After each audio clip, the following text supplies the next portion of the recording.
Hello and welcome to round one. Whoops. This is against JK 1592. We will keep it because the curve looks strong.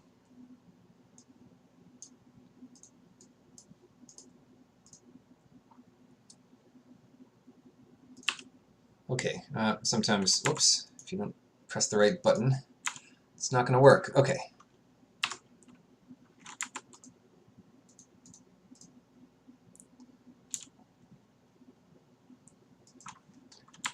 Alright, mono white so far, unruly mob. To be a little careful about what we kill, but we can always turn that into a land with 1/1 counters instead of a creature with 1/1 counters. First question of the day will be to play the Evangel or the Foul Emissary first. And I'm tempted to play the Evangel first. It blocks Unruly Mob, and if it survives, that's always a good sign.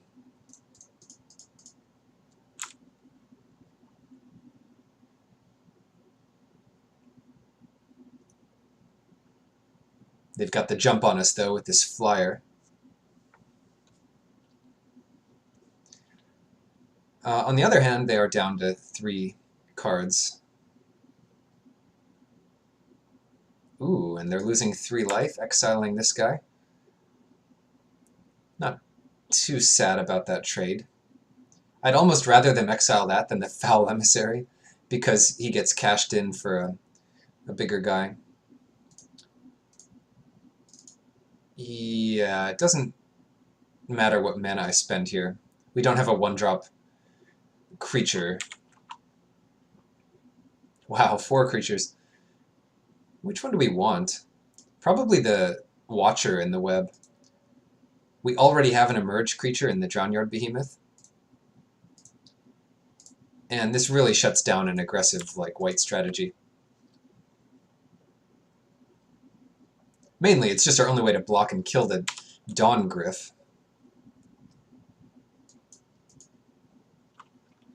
Glad we didn't lose Tameo in that engagement.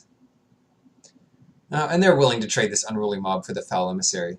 It's funny, usually if you were just to play a 1/1 with the effect of tutoring a creature, you'd be happy to trade it off with a creature that could get bigger. But I can't help it. I like my Foul Emissary.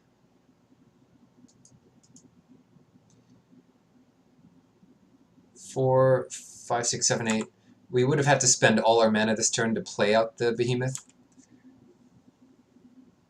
And that's kind of a good reason not to do it. I mean, it does replace itself. Goodness.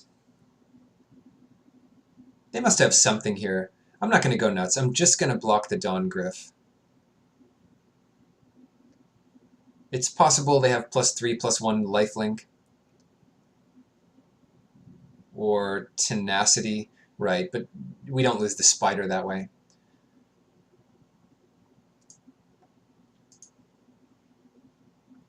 Okay. We need 5 mana for the Behemoth. That is what I want to do. So we can pass it. They don't have anywhere near Delirium yet, so I'm not too worried about that. They're going to jump the Dawn Gryph to make it a better attacker. No, the Unruly Mob. Okay. This is going to be a rude awakening, unless they have another something.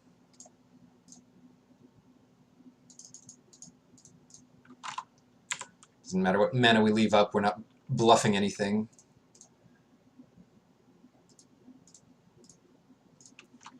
Yeah, let's trade it all off. We're not at 25 life like our opponent, so we can't afford to take too many hits. Not trade it all off, but at least trade our 3/2 off.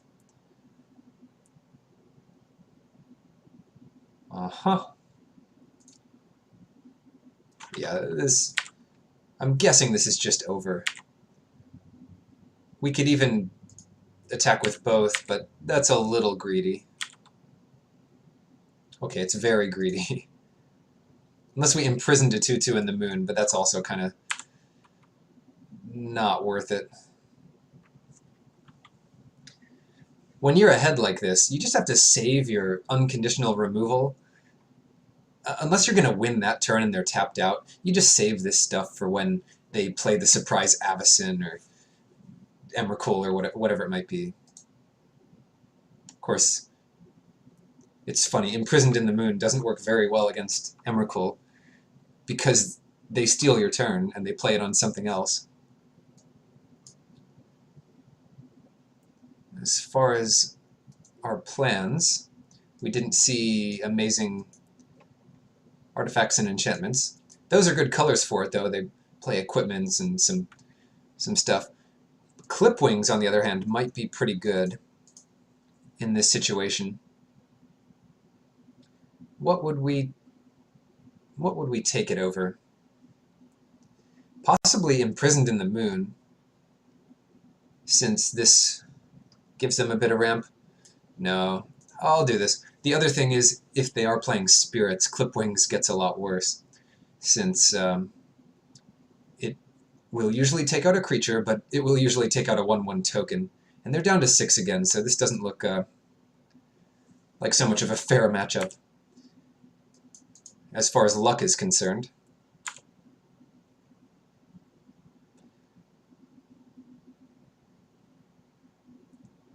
And we have a strong start again. 3-drop into a Stitchwing soon after.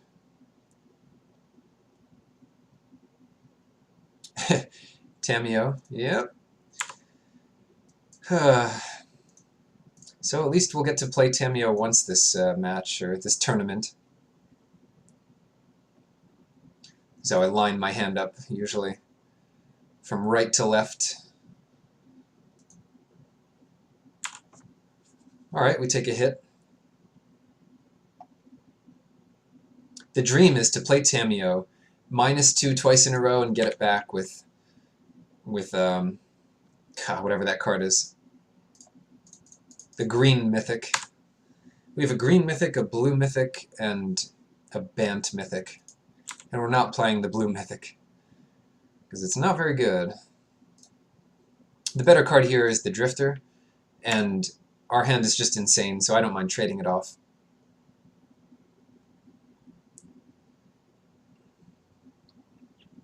Hand is insane. When you have like 4 more cards in your hand than your opponent,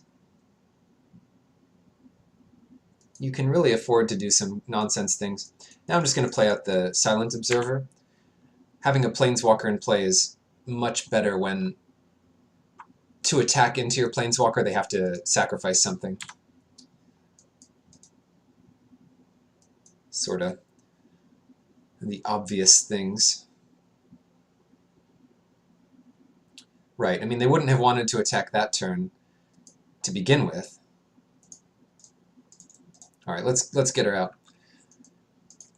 Now, we can do something like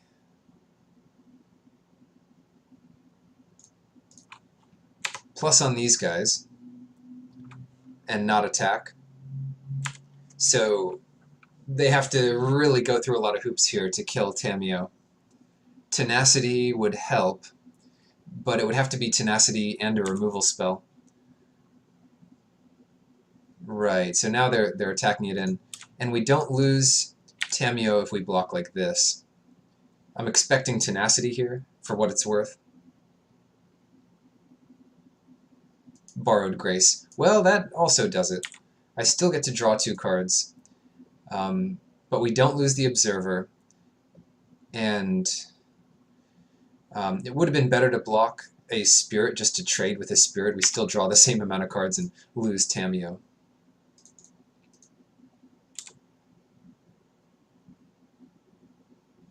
Ah, that would have saved Tamiyo? No. No, it wouldn't have. We don't have enough cards in our graveyard.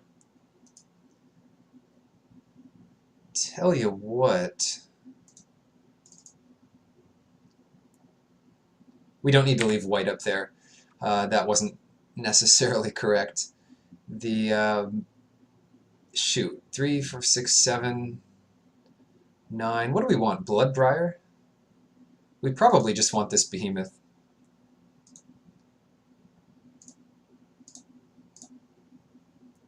And we can emerge this guy this turn. Sometimes the order of these triggers matter. Like with the green guy that does rampant growth, you want to stack that on the top so that you draw the card after thinning your deck. Unless you wanted land, then you'd do it the other way. Doesn't change the percentage much, but since it's like, otherwise it's even, it does give a slight edge to stacking it the correct way. There we go. Oh. I guess it's a little sad that we don't need this to win. But it's not that sad. I'm not going to do it this turn. I'd rather get some more value out of it. And the way to do that will be with this angler. Now we've got a couple of spontaneous mutations up. We could even flash in Drownyard Behemoth if we sacrifice 4-drop, or Wretched Griff for that matter.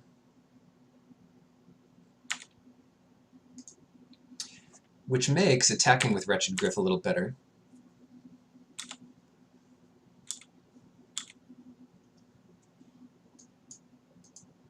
We do have to keep in mind that if we return a bunch of cards with Seasons Past, it'll make Spontaneous Mutation a little worse.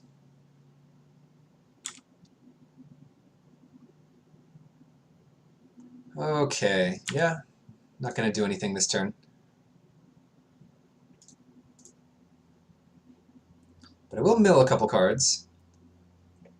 Foul. Oh, turn aside. Okay. So what we can do is Seasons Past. And on resolution, you don't choose the targets on cast. That's interesting to note. I mean, it doesn't say you do, but yeah, we'll get 4 cards. 4 of the best cards in our deck. We'll even have to discard this turn. Instead of that, we can spontaneously mutate the Sanctifier. So just so we don't have to discard. We still keep up turn aside, and they know that. Sure, we can attack here. They won't have enough spirits to block it and kill it.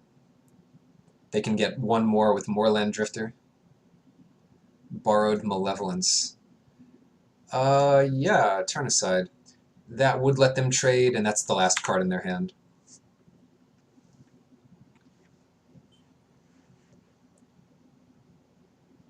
They've got 1 white mana up.